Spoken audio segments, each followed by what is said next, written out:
আচ্ছা ভাই, 1 মিনিট থামুন তো, একটা সোজা কথা জিজ্ঞেস করি। আপনি কি টাকার পেছনে দৌড়াচ্ছেন নাকি টাকা আপনার জন্য দৌড়াচ্ছে? আমরা সবাই জানি এই হাড় ভাঙা খাটুনি খেটে টাকা উপার্জন করা কতটা কষ্টের, কিন্তু সেই কষ্টের টাকাটা যখন আলমারির কোনায় বা ব্যাংকের অলস সেভিংস অ্যাকাউন্টে পড়ে থাকে, তখন কি আপনার খারাপ লাগে না? আচ্ছা, আপনি কি কখনো খেয়াল করেছেন যে গত 5 বছরে আপনার প্রিয় 1 কাপ চায়ের দাম কতটুকু বেড়েছে? হয়তো আগে 2 টাকায় খেতেন, এখন 5 বা 10 টাকা। তার মানে কি জানেন, আপনার জমানো টাকার পাওয়ার বা ক্ষমতা দিন দিন কমে যাচ্ছে। আপনি ভাবছেন আপনি টাকা জমাচ্ছেন, কিন্তু আসলে এক অদৃশ্য চোর আপনার পকেট থেকে প্রতি বছর কিছু টাকা চুরি করে নিয়ে যাচ্ছে। একেই বলে মুদ্রাস্ফীতি বা জিনিসের দাম বেড়ে যাওয়া। আজ আমি আপনাদের কোনো বড়সড় লেকচার দেব না, বরং আমাদের অতি পরিচিত এক মানুষের জীবনের এমন এক পরিবর্তনের গল্প শোনাবো যা শুনলে আপনার আক্কেল গুরুম হয়ে যাবে। আপনি ভাবতে বাধ্য হবেন যে কেন আমি এতদিন আমার টাকাকে অলস বসিয়ে রাখলাম। চলুন আজ এক সাধারণ মানুষের অসাধারণ হয়ে ওঠার গল্প বলি। আমাদের গল্পের নায়ক রহমান সাহেব খুব সাদাসিধে মানুষ। সারা জীবন সরকারি চাকরি করে সৎ পথে চলেছেন। অবসরে যাওয়ার সময় ওনার হাতে এক মোটা অঙ্কের টাকা আসলো, ওনার সারা জীবনের রক্তপানি করা সঞ্চয়। এই টাকা হাতে পাওয়ার পর ওনার যেমন আনন্দ হলো, তার চেয়েও বেশি হলো দুশ্চিন্তা। কেন জানেন? কারণ ওনার চারপাশে উপদেশের ঝুলি নিয়ে এক গাদা মানুষ হাজির হলো। ওনার এক পুরনো বন্ধু সেলিম সাহেব এসে বললেন, রহমান ভাই, অত শত ভাবার কিছু নেই, টাকাটা সোজা সাভার বা উত্তরায় এক টুকরো জমিতে ফেলে রাখেন। মাটি হলো সোনা, আজ কিনবেন তো কাল দাম ডাবল। আবার ওনার এক আত্মীয় এসে কানে কানে বলে গেলেন, আরে ভাই, জমি কিনলে তো দখলদার আর দালালের যন্ত্রণায় মরে যাবেন, সারাক্ষণ লাঠি নিয়ে পাহারা দিতে হবে। তার চেয়ে ভাবির জন্য 1 কেজি সোনা গড়িয়ে দিন, সোনার দাম তো এখন আকাশ ছুঁয়েছে। রহমান সাহেব পড়লেন মহাবিপদে। তিনি ভাবলেন, এই বুড়ো বয়সে আমি কি জমির দালালের পেছনে দৌড়াবো, নাকি লকারের চাবি হাতে নিয়ে চোরের ভয় রাত জাগবো? ওনার মনে হলো, এর চেয়ে টাকাটা ব্যাংকেই থাক, অন্তত চোখে দেখা যায়। এই যে আমাদের চিরাচরিত চিন্তা, জমি আর সোনা, এটাই আমাদের জীবনের সবচেয়ে বড় বাধা হয়ে দাঁড়ায় অনেক সময়। ঠিক সেই সময় ওনার বড় ছেলে সাইমন বাবাকে এসে একদম নতুন পথের হদিশ দিল। সাইমন বাবাকে বলল, বাবা, তুমি যে জমি বা সোনার কথা ভাবছো, সেটা 20 শতাব্দীর চিন্তা। 2025 সালে দাঁড়িয়ে তোমাকে ভাবতে হবে আধুনিক উপায়ে। তুমি যদি জমি কেনো, তবে সেটা বিক্রি করতে গেলে তোমার মাসের পর মাস সময় লাগবে, আর কত ঝামেলা তো আছেই।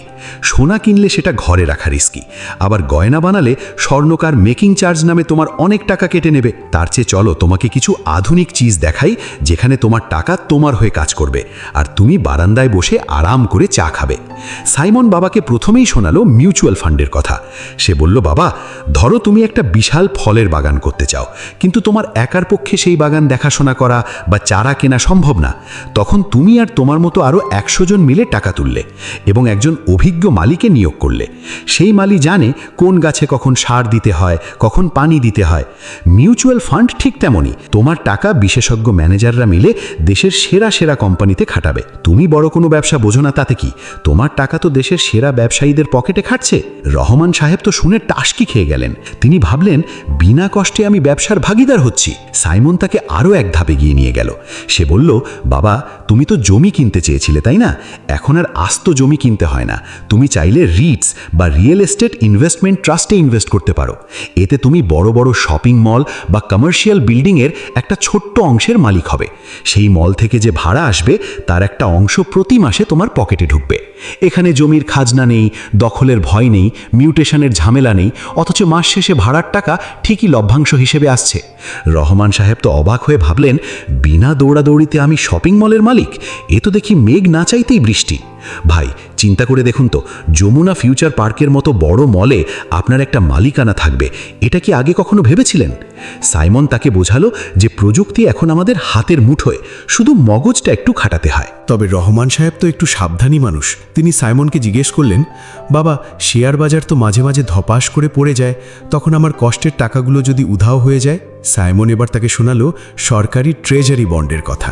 সে বলল, বাবা, তুমি যদি একদম নিশ্চিন্ত থাকতে চাও, তবে সরকারকে টাকা ধার দাও। ব্যাংক দেউলিয়া হতে পারে, কিন্তু দেশ তো আর উধাও হয়ে যাবে না। সরকারি বন্ডে টাকা রাখা মানে হলো পাথরের মতো শক্ত নিরাপত্তা, আর ব্যাংকের এফডির চেয়েও বেশি মুনাফা। তুমি যদি তোমার টাকার একটা অংশ বন্ডে আর একটা অংশ মিউচুয়াল ফান্ডে রাখো, তবে তোমার ঝুঁকি একদম কমে যাবে। একেই বলে ডাইভার্সিফিকেশন, সব ডিম এক ঝুড়িতে না রাখা। রহমান সাহেব এবার মনে সাহস পেলেন। তিনি বুঝলেন যে বুদ্ধি খাটালে টাকা কেবল নিরাপদেই থাকে না, বরং সময়ের সাথে পাল্লা দিয়ে রকেটের গতিতে বাড়েও। ওনার মনে হলো আধুনিকতা কেবল দামি স্মার্টফোন হাতে রাখায় নয়, বরং পকেটের টাকাটাকেও স্মার্টলি খাটানোর মধ্যে। সাইমন ওনাকে গোল্ড ইটিএফ বা ডিজিটাল গোল্ড সম্পর্কেও জানালো। সে বলল, আম্মা, যে গয়না বানাতে চায় সেটাতে তো স্বর্ণকার মজুরি বাবদ অনেক টাকা কেটে নেয়, আবার সেই সোনা ঘরে রাখা মানে চোরকে দাওয়াত দেওয়া। তার চেয়ে ডিজিটাল সোনা কিনুন। সোনার আন্তর্জাতিক দাম বাড়লে আপনার সম্পদের দামও বাড়বে। যখন ইচ্ছে এক ক্লিকে টাকা তুলে নেবেন, কোনো খাদ নেই, কোনো চুরির ভয় নেই। রহমান সাহেব আর ওনার স্ত্রী সুফিয়া বেগম দুজন মিলে সিদ্ধান্ত নিলেন যে ওনারা প্রথাগত গয়নার বদলে ডিজিটাল সোনাতেই বিনিয়োগ করবেন। ওনারা বুঝলেন যে সম্পদ মানে কেবল হাত দিয়ে ছোঁয়া যায় এমন কিছু নয়, বরং যার ভ্যালু বা দাম সময়ের সাথে বাড়ে সেটাই আসল সম্পদ। রহমান সাহেব নিজের ভেতরে এক অদ্ভুত পরিবর্তন অনুভব করতে লাগলেন। তিনি বুঝতে পারলেন যে এতদিন তিনি অর্থের গোলাম ছিলেন, আর এখন তিনি অর্থকে ওনার গোলাম বানাতে শিখছেন। ভাই, জিনিসের আসল মজা তো এখানেই। টাকা যখন আপনার হয়ে দিন রাত খাটাখাটনি করে। গল্পটা এখানেই শেষ হতে পারত, কিন্তু রহমান সাহেবের জীবনে একটা বড় পরীক্ষা আসলো। ইনভেস্ট করার কয়েক মাস পর হঠাৎ আন্তর্জাতিক অস্থিরতার কারণে বাজার একটু পড়ে গেল। রহমান সাহেব তো ভয়ে অস্থির। ওনার পোর্টফোলিওতে লাল চিহ্ন দেখে ওনার রক্তচাপ বেড়ে গেল। তিনি সাইমনকে বকাঝকা শুরু করলেন। সাইমন তখন ওনাকে এক পরম সত্য শোনালো। সে বলল, বাবা, ইনভেস্টমেন্ট মানে হলো ধৈর্যের খেলা। যখন বাজার পড়ে যায় তখন ভয় পেয়ে সব কিছু বিক্রি করে দেওয়া হলো বোকামি। একে বলে লস বুক করা। বরং এটাই সুযোগ কম দামে আরও কিছু ইনভেস্ট করার। একে বলে ডিপ বাইং। বাজার আবার উঠবেই, আর তখন তুমি হবে সবচেয়ে বেশি লাভবান। রহমান সাহেব দাঁতে দাঁত চেপে ধৈর্য ধরলেন। মাস তিনেক পর বাজার যখন আবার চাঙ্গা হলো, তিনি দেখলেন ওনার সম্পদ আগের চেয়েও অনেক বেশি বেড়েছে। তিনি বুঝলেন যে বিনিয়োগে কোনো আবেগের কোনো জায়গা নেই। এখানে চাই মাথা ঠান্ডা রেখে সঠিক সিদ্ধান্ত নেওয়ার ক্ষমতা। ভাই, যারা ভয় পায় তারা হেরে যায়, আর যারা ধৈর্য ধরে তারাই শেষ হাসি হাসে। রহমান সাহেব এখন আর সেই আগের হাপিত্তেশ করা মানুষটি নেই। তিনি এখন এলাকার ইনভেস্টমেন্ট গুরু। চায়ের দোকানে বসলে মানুষ ওনার কাছে বুদ্ধি নিতে আসে। তিনি সবাইকে একটা কথাই বলেন, ভাই, জমি আর সোনা হয়তো চোখের সামনে দেখা যায়, কিন্তু বুদ্ধির বিনিয়োগ দেখা না গেলেও তা অনেক বেশি শক্তিশালী। মাটির মায়া ছাড়েন, মগজ খাটান। টাকাকে অলস বসিয়ে রাখা মানে হলো নিজের পায়ে নিজে কুড়ুল মারা। তিনি এখন অন্যদের ইএসজি বা নৈতিক বিনিয়োগের কথাও বলেন। তিনি চান না ওনার টাকা কোনো তামাক কোম্পানি বা পরিবেশ দূষণকারী প্রতিষ্ঠানে খাটুক। তিনি কেবল সেই সব গ্রিন বন্ড বা ফান্ডে টাকা রাখেন যারা সৌরশক্তি বা পরিবেশ রক্ষায় কাজ করে। এতে ওনার মনে এক গভীর আত্মতৃপ্তি কাজ করে। তিনি ভাবেন ওনার টাকা কেবল ওনাকে ধনী বানাচ্ছে না, বরং আগামীর নাতিপুতিদের জন্য একটা সুন্দর পৃথিবী রেখে যেতেও সাহায্য করছে। ওনার এই যে বদলে যাওয়া, এটাই হলো আধুনিক বাংলাদেশের গল্প। বন্ধুরা, রহমান সাহেবের এই গল্পটা থেকে আমাদের সবার অনেক কিছু শেখার আছে। আপনি যদি এখনও সেই 18 বা 19 শতকের চিন্তায় পড়ে থাকেন যে শুধু ব্যাংকে টাকা জমালেই আপনি নিরাপদ, তবে আপনি আসলে এক বিশাল ভুলের মধ্যে আছেন। মুদ্রাস্ফীতির দানব আপনার অজান্তেই আপনার সম্পদ গিলে খাচ্ছে। আপনাকে শিখতে হবে কিভাবে আধুনিক উপায়ে বিনিয়োগ করতে হয়। আমি জানি অনেকের মনে প্রশ্ন জাগে যে এত সব জটিল জিনিস আমরা সাধারণ মানুষ বুঝবো কি করে। ভাই, শুরু করাটাই আসল। রহমান সাহেব যদি এই বয়সে শিখতে পারেন, আপনি কেন পারবেন না? ছোট ছোট পদক্ষেপ নিন, শিখুন, আর নিজের টাকাকে খাটান। একদিনে কেউ ধনী হয় না, কিন্তু সঠিক পথে থাকলে একদিন আপনি অবশ্যই সেই আর্থিক স্বাধীনতা পাবেন যা আপনি সারা জীবন খুঁজেছেন। বিশ্বাস করুন, ওই শুরুর ওই ছোট্ট পদক্ষেপটাই আপনার জীবন বদলে দিতে পারে। আপনার কাছে হয়তো আজ মাত্র 5,000 বা 10,000 টাকা আছে। আপনি ভাবতে পারেন না তো অল্প টাকা দিয়ে কি হবে। মনে রাখবেন, একটা বিশাল বটগাছও কিন্তু একটা ছোট বীজ থেকেই জন্ম নেয়। আপনি যদি আজ সেই বীজটা না বোনেন, তবে ছায়া পাবেন কোত্থেকে? আপনার টাকা আপনার সবচেয়ে বড় শ্রমিক। সে ক্লান্ত হয় না, সে রাতেও আপনার জন্য কাজ করে। এমনকি আপনি যখন ঘুমান তখনও সে আপনার সম্পদ বাড়াতে থাকে। তাই এই শ্রমিককে অলস বসিয়ে না রেখে সঠিক কাজে লাগান। ভবিষ্যৎ কিন্তু তাদেরই যারা সময়ের স্রোতে কেবল গা ভাসায় না, বরং স্রোত কোন দিকে যাচ্ছে সেটা বুঝে নিজের পালটা ঠিক মতো তোলে। রহমান সাহেবের মতো আপনারও কি ইচ্ছে করে না অবসরে গিয়ে বারান্দায় বসে এক কাপ চা খেতে খেতে নিজের সম্পদ নিজে নিজেই বাড়তে দেখা? অবশ্যই করে।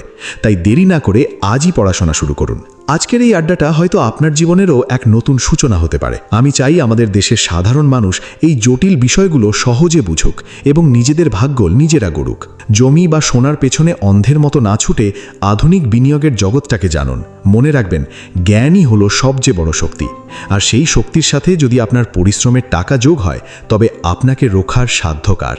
রহমান সাহেব পেরেছেন, সাইমন তাকে পথ দেখিয়েছে, আজ আমি আপনাদের সেই পথের হদিস দিচ্ছি।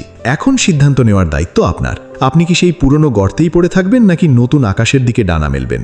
জীবন আপনার, সিদ্ধান্ত আপনার হওয়া উচিত। ভাই, সুযোগ হাতছাড়া করবেন না, কারণ সময় একবার চলে গেলে আর ফিরে আসে না। যাই হোক, অনেকক্ষণ তো আড্ডা হলো। যদি মনে হয় আজকের এই কথাগুলো আপনার চিন্তার জগৎকে একটু হলেও নাড়া দিয়েছে কিংবা আপনার জীবনে কোনো উপকারে আসতে পারে, তবে আমার অনুরোধ থাকবে এই কথাগুলো ভুলে যাবেন না। আমি চাই আপনাদের সাথে নিয়ে এমন আরও অনেক মজাদার আর কাজের আড্ডা জমাতে।